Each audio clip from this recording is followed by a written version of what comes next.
কাল রাত থেকে এত মাথার যন্ত্রণা, বর কালকে টিপে দিয়েছে, তাই একটু উঠে একটি শুধু ডিম সিদ্ধ খেয়েছি।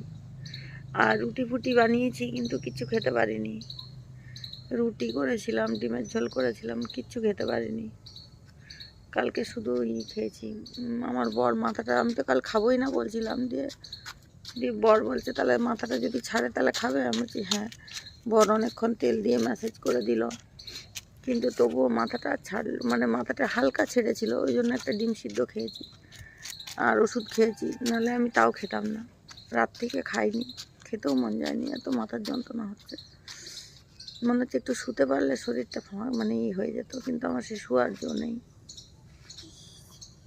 সংসারে কাজ পড়ে রয়েছে, তো বাবাকে দিয়ে আবার খাওয়াবো। ভাত চাপি দিয়েছি, ভাত হয়ে গেলে বাবাকে দিয়ে আবার ভাত খাওয়াবো, নাহলে সাবু খাওয়াবো, দেখি যা হোক কিছু খাওয়াবো।